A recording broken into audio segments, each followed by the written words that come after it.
Meternos ahora en un tema que es importante para el futuro de nuestro país. Vamos a abordar la cuestión del petróleo, de la minería, de la energía. Y en un rato vamos a estar charlando sobre el otro tema que es importante, que es la relación Argentina-China, ruta de la seda. Como decíamos, vamos a arrancar por lo básico, por saber qué es la ruta de la seda. Y ahora el tema de la energía, donde hay grandes debates, discusiones, está frenada la exploración offshore de YPF en lo que vendrían a ser las costas de Mar del Plata por una demanda presentada por el intendente de Mar del Plata, perteneciente a la Alianza Juntos por el Cambio, Guillermo Montenegro. Y hemos convocado para ello a alguien que sabe muchísimo al respecto, que tiene una enorme experiencia laboral y además un enorme currículum académico en estos temas para que nos explique qué es lo que pasa y qué es lo que se puede hacer. Me refiero a Juan José Carabajales, quien ha sido, entre otras tantas cosas, ex subsecretario de Hidrocarburos de la Nación. Juan José Julián de Sasouza lo saluda. ¿Cómo le va? Julián, mucho gusto, gracias por el llamado, un saludo a la mesa y a la audiencia. Gracias a usted por atendernos. Primera pregunta, ¿qué opinión tiene usted respecto de la posibilidad de explorar y extraer petróleo en nuestros mares? Para responder esa pregunta hay que hacer un poco de historia, ¿no? En nuestro país existe, gracias a la geología, recursos hidrocarburíferos que son explotados desde hace 100 años, por lo menos, Sí. ¿sí? A partir del descubrimiento en Comodoro Rivadavia en 1907, Argentina cuenta con varias cuencas productivas de petróleo y gas, y una muy importante en la provincia de Neuquén, donde Sí. tenemos dos hitos. En 1977 que se descubre el yacimiento Loma La Lata, y a partir de los años 2010, podemos ponerlo, con el ingreso de una tecnología que hacía posible la explotación de vaca muerta, ¿sí? De una formación de recursos no convencionales, de Ujú. petróleo y de... Con esto quiero decir que hay un sector productivo que tiene que viene de larga data, con una industria y un encadenamiento de proveedores y de know-how y de capacitación en su personal, en el capital humano, que tiene una impronta muy fuerte y que cuenta con una amplia licencia social en las comunidades en donde esto se desarrolla. Totalmente. Ahora bien, esto es en el continente, ¿sí? Y nosotros usamos ese gas y ese petróleo para satisfacer nuestras necesidades, llega básicamente a los centros de consumo y en una menor medida para la exportación. Y Ujú. tampoco, digamos, nos alcanza del todo, porque en invierno, por ejemplo, nos falta siempre un poco de gas y lo tenemos que importar y algunos líquidos. No tanto en petróleo y combustible, que sí nos autoabastecemos y exportamos, pero en gas tenemos una estacionalidad en la demanda que hace residencial, ¿no? Que hace que ahí nos falte un poco, pero se está avanzando firmemente. Ahora, ¿qué ocurre en el mar? Ahí tenemos que también una larga tradición, ¿sí? Se han ya perforado muchos pozos Ujú. y en zonas someras cercanas a la costa, eh, hoy tenemos, por ejemplo, 36 pozos operativos, explotado, se han realizado 190 pozos en nuestra historia, Ujú. ¿sí? El 17% del gas que consumimos viene de estos pozos en el mar. Es decir, Ahora, ya hay pozos que están funcionando.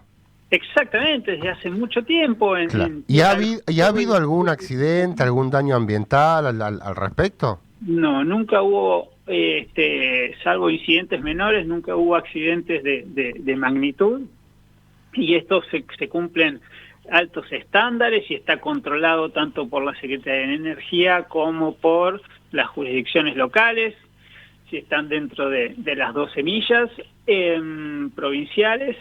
Y lo que hay que decir es que ahora estamos entrando en una nueva etapa, pero que en esta fase todavía estamos en la instancia de la exploración. Sí. Entonces, lo que estamos viendo ahora en las noticias es un proceso que se inició en el año 2014, como para poner un hito, con el dictado de la última ley que modifica la vieja ley de hidrocarburos, que le pasa las áreas que tenía en ARSA, una empresa pública, hoy se llama IASA, se las pasa a la Secretaría de Energía.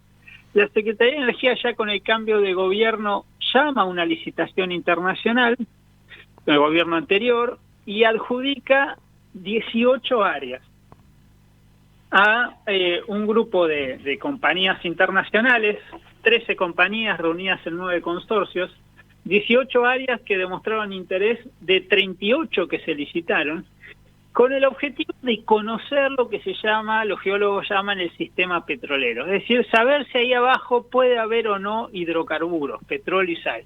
Pensemos, para no ir muy lejos, en Brasil, ¿no? Que explotan los hidrocarburos del presal, que están a más de 3.000 metros de profundidad, cercanos a la costa de San Pablo y de Río de Janeiro, por ejemplo, sin ningún problema.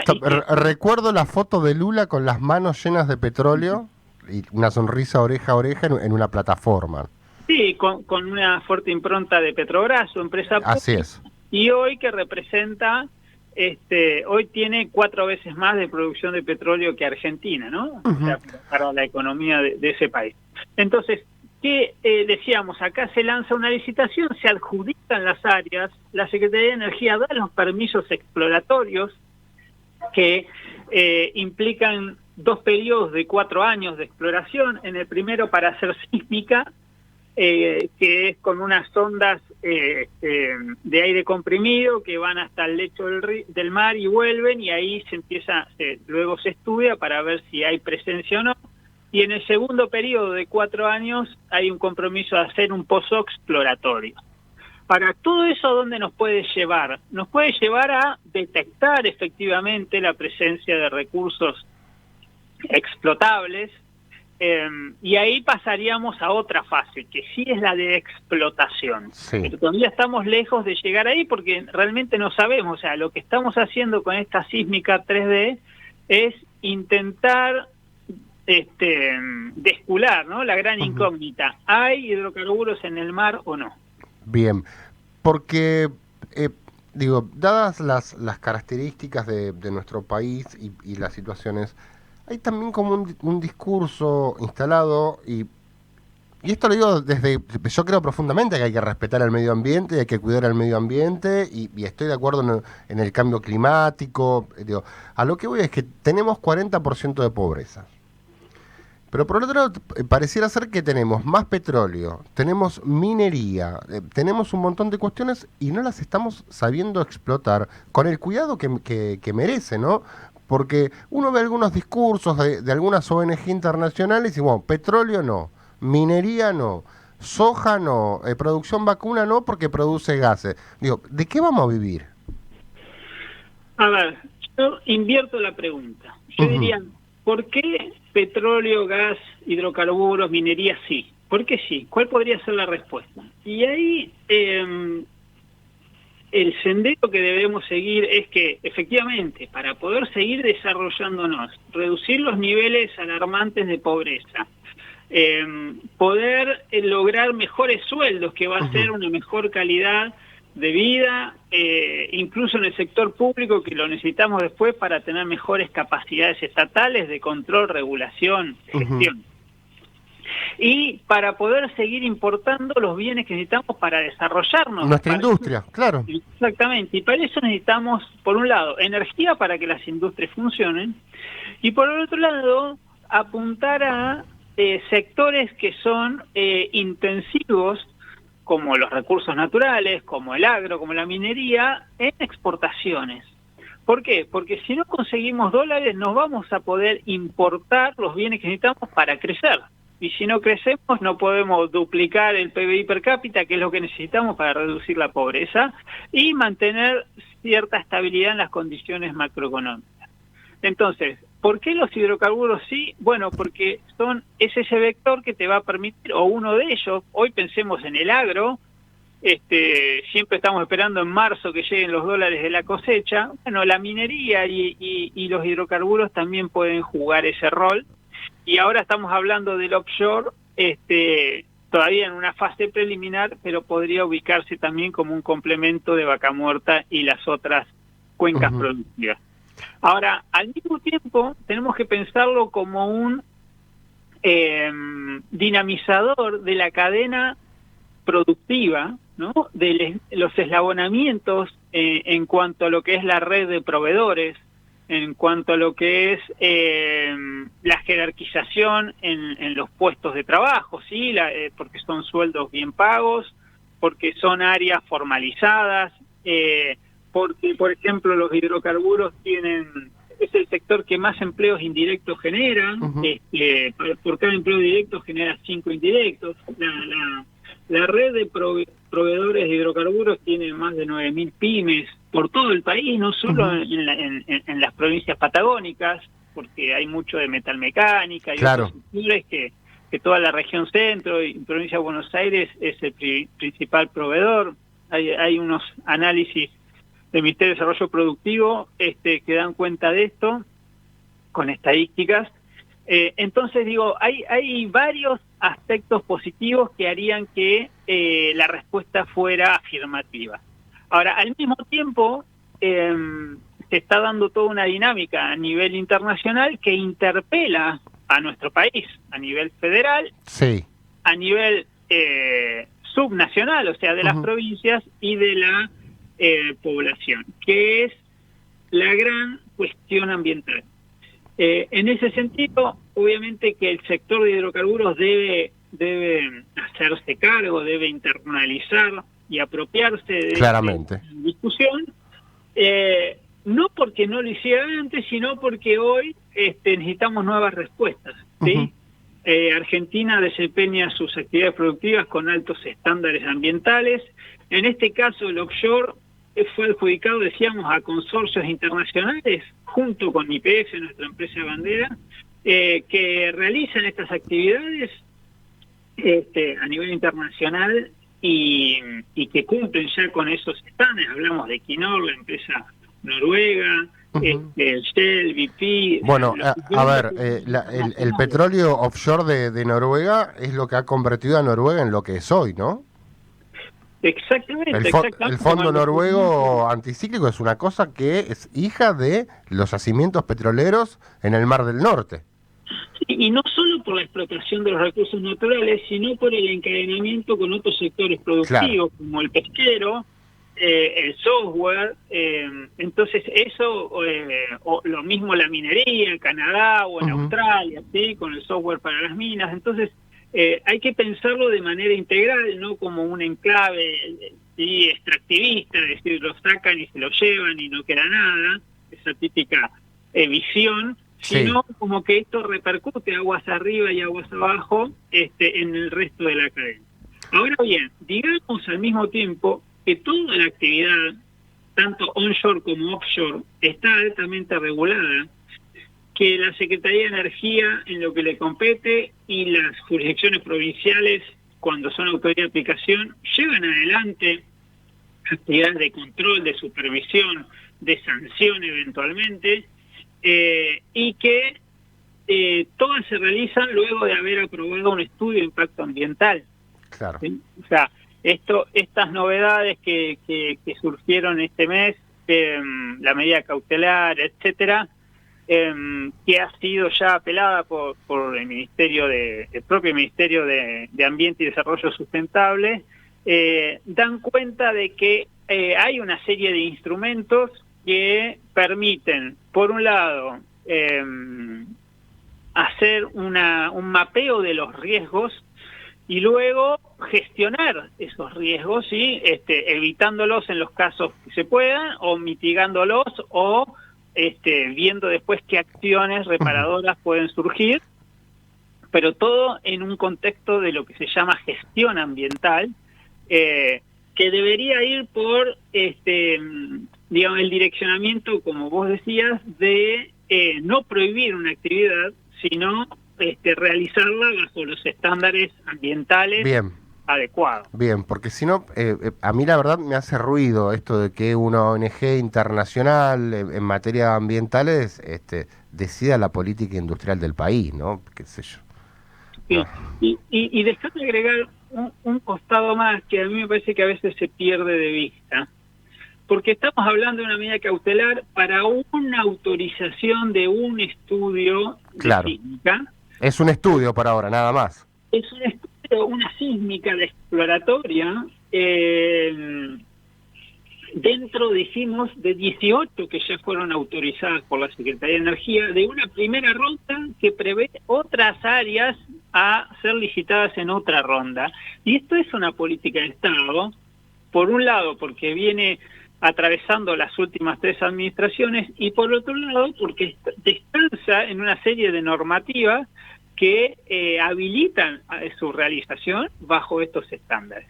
Ahora, al mismo tiempo que esto sucede, yo lo que siempre digo es que una EIA no nos tape el océano, porque hay una cuestión de fondo, hay 2 cuestiones de fondo. Una, la que ya hablamos, que es la relevancia de los hidrocarburos, ¿sí?, en nuestra matriz altamente gasificada y con insumos para la producción y para el consumo doméstico, y para generar divisas, digamos, toda esa cuestión más productiva. Pero hay otro que tiene que ver con lo geopolítico, ¿sí? Y con la Claramente. y con la soberanía. ¿Por qué? Porque estas actividades que lleva adelante la Secretaría de Energía y el Ministerio de Ambiente se engarzan en toda una estrategia que viene desarrollando nuestro país desde varias carteras ministeriales que tienen, le podemos poner nombre y apellido en 2 iniciativas. Por un lado, la que llevó adelante COPLA, que es la Comisión Nacional del Límite Exterior de la Plataforma Continental, que durante 11 años estuvo trabajando para lograr lo que finalmente se logró en 2016, que fue el reconocimiento de un nuevo límite exterior, con el cual por parte de la ONU, ¿sí?, las Naciones Unidas le reconoció a nuestro país como legítimo derecho una superficie de 1,7 millones de kilómetros cuadrados, que es hasta el pie del talud y donde hay sedimentos, porque a diferencia de Chile, que baja abruptamente, en nuestro caso va descendiendo gradualmente. Entonces ahí Argentina puede explorar y explotar los recursos del subsuelo, no del mar superficial, sino del subsuelo, de las plataformas submarinas, y ahí hay enormes recursos pesqueros e hidrocarburíferos por conocer primero. Tenemos que saber qué hay ahí y luego poder explotarlos, ¿no? Las tierras raras, minerales para la transición energética, etcétera, etcétera. Sí. Juan José... déjame que te cierre. Sí. ¿Quién está delante esto? La iniciativa Pampa Azul, que es otra iniciativa. La primera la lleva adelante Cancillería, COPLA, y esta es interministerial con el Ministerio de Ciencia y Técnica, con la Armada, con el Ministerio, con el CONICET, Universidades Nacionales, etcétera, que tiene como finalidad conocer esa pampa azul que tenemos con vastos recursos, hacer trabajos de geofísica, geodesia, hidrografía, etcétera, para aumentar los niveles de certidumbre sobre cuáles son esos recursos. Pensemos en todo lo que es el canal antártico, y a esto se le suma, obviamente, reforzar a través de estas iniciativas el reclamo sobre el ejercicio legítimo de los derechos soberanos sobre Malvinas, ¿no? O sea, cualquier acción que nosotros realicemos en ese sentido nos va a posicionar de una mejor manera en el concierto internacional donde Argentina reclama esos derechos. Y agreguémosle como dato que Cancillería y la Secretaría de Energía, luego de una ley que se aprobó en el Congreso, llevaron adelante acciones para sancionar a las compañías internacionales que realizan esta explotación en la zona de exclusión de Malvinas. Es decir, por un lado, nos oponemos a que otras compañías lo hagan ahí porque consideramos que son nuestros recursos, pero al mismo tiempo tenemos que hacerlo nosotros fuera de la zona de exclusión, o sea, de conflicto. Bárbaro. Dice que es como van 2 pasos de la mano. Exacto. Juan José, encantados con la charla, la verdad podría continuar todo el día. Y en cuanto tengamos un tiempito, lo invitamos al estudio, si le parece bien. Cómo no, yo con gusto concurriré. Un saludo a todos los trabajadores y estamos en contacto. Gracias, hasta pronto. Era Juan José Carabajales, ex subsecretario de Hidrocarburos de la Nación, 13 horas 7 minutos.